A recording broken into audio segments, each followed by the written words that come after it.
Hello, aujourd'hui on se retrouve pour le bilan culturel du mois de janvier. Il va être en deux parties parce que j'ai vu pas mal de choses, donc on va éviter de faire un bilan culturel d'1 heure. Et du coup je l'ai découpé en deux parties et dans cette partie-là on va parler de livres vite fait, expo, compte culturel, niveau réseaux sociaux, tout ça. Et puis voilà. Déjà on va commencer par les expos. Bien que les musées soient fermés, c'est vrai que j'y avais pas pensé tout de suite, mais en fait les galeries sont ouvertes parce qu'elles sont d'abord considérées comme des lieux de commerce. Donc c'est plutôt pratique si tu veux aller voir des petites expositions, tu peux aller en galerie, certaines en proposent. Par contre, comparé au musée, il y a beaucoup moins de médiation parce que c'est pas le but principal d'une galerie qui est quand même à la base un commerce, mais si tu vas aller voir un peu d'art et voilà, et combler un peu ce manque de musée, tu peux aller en galerie. Donc moi je suis allée voir une galerie qui est sûrement la plus connue en France, si tu t'y connais pas du tout en galerie et tout, comme ça t'as l'info, mais qui est aussi une renommée internationale, bref, qui s'appelle la Galerie Perrotin et qui proposait 3 expos, il me semble qu'elles sont encore d'actualité, à voir sur leur site, de toute façon voilà, tout est mentionné chez eux. Et aussi j'ai oublié de te dire, mais ce qui est pratique c'est qu'en galerie très souvent, et en majorité, les expositions sont en fait gratuites, donc fonce.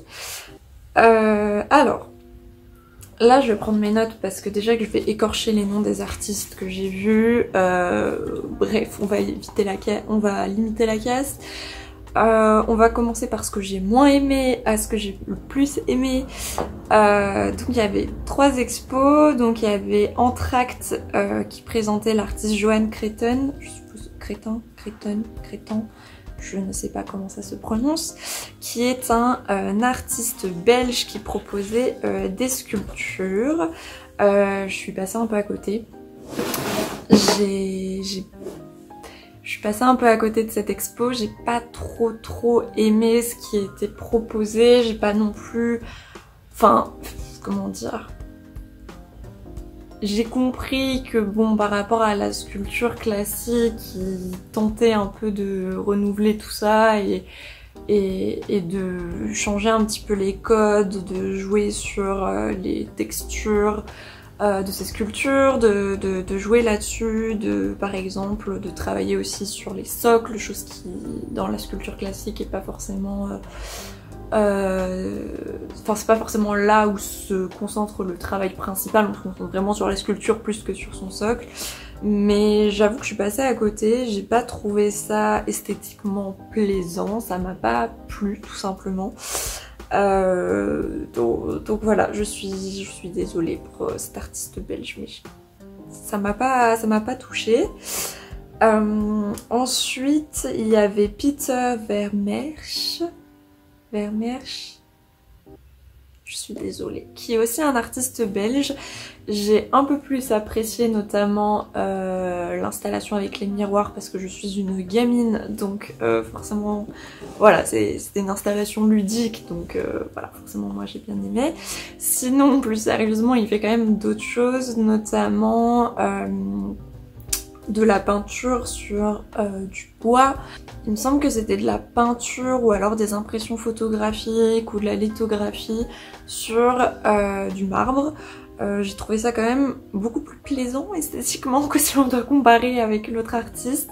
Et non, ça c'était vraiment pas mal, j'ai trouvé ça intéressant même pour voir un peu au niveau des textures apportées par la pierre, le marbre, etc. C'était quand même intéressant. Les couleurs étaient très jolies aussi. Et j'ai quand même plutôt apprécié. Et enfin, celui-là, je l'aime beaucoup cet artiste. Les 3 artistes, je les connaissais absolument pas avant de venir à la galerie. Donc c'est Hernan Bass qui a présenté Creature Comforts, qui est un artiste américain. Et lui, j'ai beaucoup plus apprécié tout simplement parce que c'est un artiste qui puise dans une esthétique fin de siècle, dans la figure du dandy un peu androgyne, mais aussi dans des ressources liées au nabi par exemple, donc au symbolisme, etc. Donc forcément moi c'est des choses avec lesquelles je suis quand même en plein dedans dans mes années de mémoire et de master. Donc moi il m'a un peu plus touchée, notamment voilà, ces motifs, ça m'a un peu plus percuté, j'ai beaucoup aimé les couleurs aussi qu'il y a dans ces tableaux. La grandeur aussi de ces toiles, c'est assez impressionnant, je pense notamment à celle-ci. J'ai trouvé ça hyper intéressant d'avoir des toiles qui ont des couleurs hyper vives et qui semblent avoir des sujets légers par leur couleur, je sais pas si tu vois ce que je veux dire. Alors que bah, quand tu regardes un peu plus près, il y a des petites choses qui sont un petit peu glauques, genre par exemple, t'as ce jeune homme qui est en train de tirer une carcasse d'animal mort et il est dans une serre entourée de plantes, mais c'est pas n'importe quelle plante, c'est des plantes carnivores. Donc voilà, t'as l'impression que c'est un peu des sujets légers, etc. Puis au final, quand tu t'approches un peu plus de la toile et que tu distingues un peu plus les motifs, tu te rends compte que c'est un petit peu glauque au final. Donc voilà, moi j'ai trouvé ça hyper plaisant esthétiquement, j'ai trouvé ça hyper intéressant. Et lui, je l'ai beaucoup plus apprécié.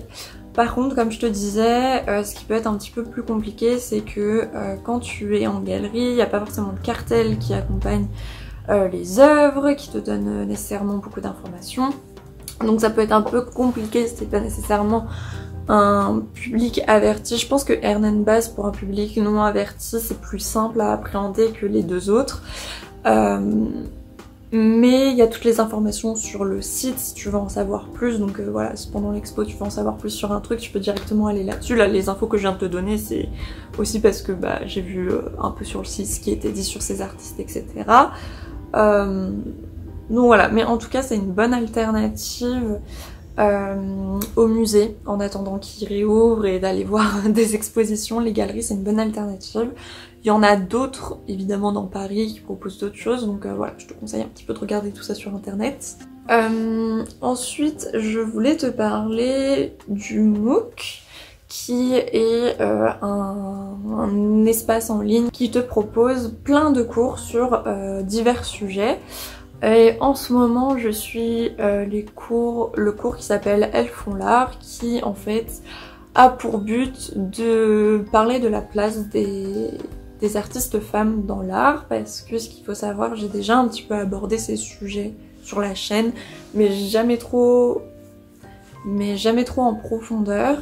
Mais ce qu'il faut savoir, c'est que à l'origine, l'histoire de l'art a été écrite par des hommes, sur des hommes, pour des hommes. Donc forcément, bon, une artiste femme, qu'est-ce que c'est à cette époque-là, quoi.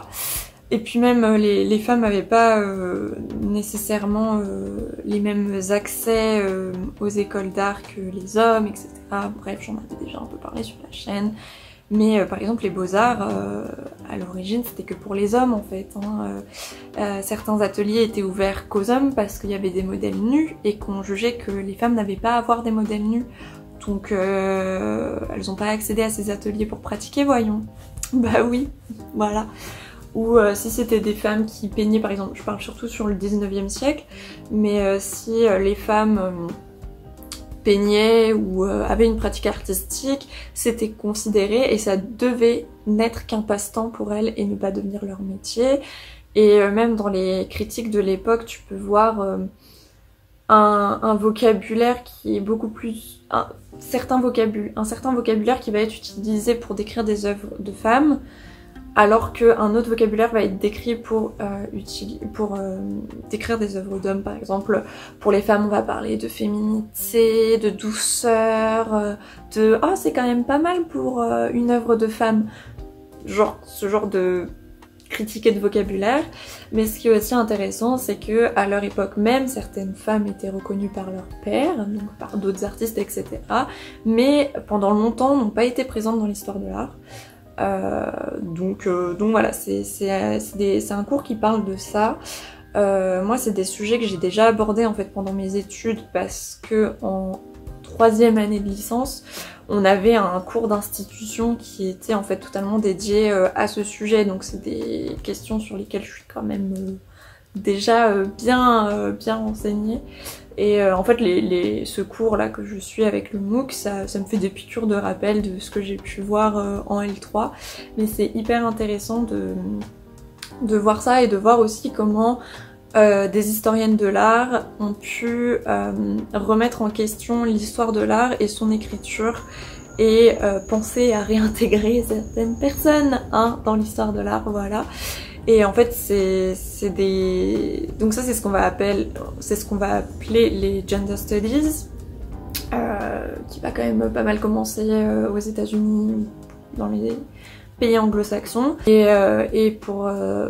parce que enfin le fait que certaines personnes soient pas inscrites dans l'histoire de l'art et soient pas étudiées et analysées dedans, bah forcément on les oublie, alors que c'est des personnes qui, pendant leur époque, ont pu être marquantes dans l'histoire de l'art et dans la pratique artistique. Je sais pas si tu vois ce que je veux dire, mais du coup voilà, c'est des travaux de recherche et de remise en question aussi de l'histoire qui sont tout à fait d'actualité, et c'est aussi ce qu'on tente de commencer à faire quand on commence à faire des mémoires dans notre discipline, etc. etc. Donc c'est des sujets hyper intéressants. Moi forcément ça m'intéresse parce que je suis en plein dedans et que bah, c'est mon domaine, donc forcément ça m'intéresse de voir un peu ce qu'il y a à remettre en question dans mon propre domaine. Donc voilà. Ensuite on va parler un petit peu réseaux sociaux. Parce que c'est vrai que en ce moment je me mets doucement mais sûrement Instagram, ça fait des mois que je dis ça, pas encore très active mais j'essaye un peu de voir comment ça fonctionne tout ça, et de voir ce que je peux poster d'intéressant parce que j'ai pas grand chose à poster non plus. Mais du coup je me suis rendu compte que je t'avais pas forcément parlé des comptes que je suis, que ça soit des comptes artistiques ou plus liés à la culture. Donc on va commencer tout de suite, évidemment je prends mes fiches. Donc peut-être un des comptes que je suis depuis le plus longtemps, que j'ai d'abord suivi sur YouTube, sur sa toute première chaîne, avant qu'elle en crée une nouvelle, et puis il la suit sur Instagram, etc. C'est Ectomorph, qui est une illustratrice en freelance, enfin maintenant est une illustratrice en freelance. Et j'aime beaucoup en fait son univers graphique, j'aime beaucoup ses illustrations, et par la même occasion dans ses vidéos YouTube j'adore ses studio vlogs. Genre je fais pas du tout d'illustration ou je suis pas du tout artiste ou créatrice, tu vois, mais je trouve ça hyper intéressant de voir le quotidien d'une illustratrice freelance, de voir comment ça fonctionne, de voir un peu les behind the scenes en fait. Et en fait j'adore tout simplement son style qui est hyper coloré. En ce moment elle s'était découvert une nouvelle passion pour les formes abstraites, etc. qui est un changement de style qui m'a absolument pas dérangée. J'adore juste son univers. Si tu la connais toujours pas, va voir ce qu'elle fait parce que franchement c'est super beau, tout simplement c'est hyper plaisant pour les yeux et franchement j'adore ses créations. Ensuite on a La Machine Infernale qui parle quand même plus de cinéma et qui fait des posts Instagram mais d'une esthétique folle. Ses explications sont hyper claires, elle est hyper créative aussi et vraiment c'est un compte à suivre, genre son feed est magnifique et j'adore ces petits articles sur Insta, je les adore. Ensuite on va avoir Bol de Culture qui est plus un compte de critique d'exposition. Donc moi ça m'intéresse toujours de connaître les avis des autres sur des expos que j'ai pu faire ou que j'ai pas eu le temps de faire d'ailleurs. Donc moi ça j'ai découvert tout récemment. Et elle fait aussi un podcast que je n'ai pas encore eu le temps d'écouter mais que je me suis dit ça serait intéressant de t'en parler étant donné les gens qui regardent mes vidéos. Je sais qu'il y en a qui sont dans l'histoire de l'art ou dans ces milieux-là et je pense que ça peut en intéresser un certain nombre parce que les intervenants sont des personnes qui sont dans le milieu de la culture et dans le milieu de l'art et qui parlent de leur métier, donc ça peut être hyper intéressant si t'es un peu perdu ou que tu veux en savoir plus sur certains métiers, etc. dans le monde de l'art. Moi en tout cas c'est mon cas, étant donné que je suis en M2 et que l'année prochaine le monde du travail m'ouvre ses bras, enfin en ce moment pas trop mais t'as capté. Donc faut vraiment que je trouve le temps d'écouter ce podcast parce que je pense que ça doit être pépite et ça m'intéresse en fait tout simplement ces sujets. Je t'en parlerai je pense le mois prochain quand j'aurai le temps d'écouter ces épisodes. Et ensuite on a Sempiternelle Dust que je suis aussi, que j'aime beaucoup parce que chaque mois elle poste, enfin à peu près chaque mois elle poste ses bilans culturels et je suis toujours à la recherche de nouvelles recommandations, donc forcément j'aime beaucoup. Et je suis particulièrement fan de ses stories où elle parle de son quotidien d'éditrice et comment ça se passe tout simplement, comment tu fais une relecture de manuscrit, etc. C'est hyper intéressant. C'est une édition de livres d'art, donc ça m'intéresse encore plus étant donné que bah, forcément c'est la... Enfin, je lis principalement que ça en fait pour mes études, mes recherches ou pour mon plaisir personnel, donc c'est hyper intéressant de voir comment un livre naît, sachant que j'ai aussi travaillé sur le monde de l'édition, bon, au 19e siècle, donc c'est plus trop comme ça que ça fonctionne, 19e, 20e, mais enfin, du coup c'est hyper intéressant de voir tout le process qu'il y a derrière, et bref, je trouve ça trop intéressant, donc va la suivre. Et ensuite on a La Botaniste qui a aussi un blog que je te conseille, qui parle de plein de sujets sur l'art, j'en avais déjà un peu parlé il me semble sur la chaîne, et qui parle des expos qu'elle fait, qui parle de littérature, art, de tout ce qu'elle considère de beau,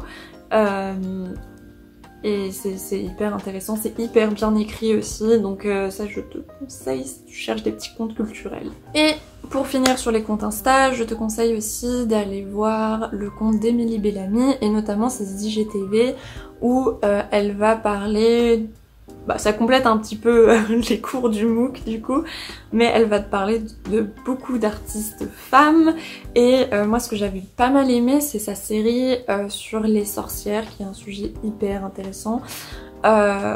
Et vraiment c'est des IGTV qui sont pas très longues, donc c'est pas un format trop lourd à regarder, c'est hyper intéressant de toute façon. Moi, dès que ça parle art tout ça, moi c'est bon, c'est fini, mais je te conseille vraiment, c'est hyper clair, c'est très bien vulgarisé, donc si tu t'y connais pas du tout en art et que tu veux un peu voilà, commencer à t'intéresser à des artistes femmes ou à l'art en général ou à certains sujets comme les sorcières, je pense que c'est un bon contenu pour commencer à s'y mettre, et je trouve qu'il n'y a pas besoin d'avoir un bagage culturel énorme pour comprendre ce qui est dit, donc je te conseille ça. Et puis je pense que les prochains mois du coup j'essaierai un peu de parler voilà, des comptes que je découvre, que je suis, il y en a encore d'autres, mais c'est vrai que j'avais pas ce réflexe à la base. Après je me suis dit ça serait quand même intéressant d'en parler. Donc voilà, il me semble que c'est un peu tout au niveau... Ah si, au niveau des livres, est-ce que j'ai lu des choses? En fait, enfin les choses que j'ai lues en ce moment c'est vachement des articles de journaux du début du XXe siècle, donc je suis pas très sûre que ça t'intéresse. C'est sur l'inauguration de cette statue. J'en ai parlé dans mon dernier master vlog, mais parce que du coup bah, je fais des recherches sur cette sculpture en ce moment. Et du coup je suis en train de regarder la réception critique de cette sculpture, notamment lors de son inauguration, pour voir comment est perçue l'automobile sur cette œuvre. Donc voilà, c'est pas de ouf, c'est pas vraiment ce que...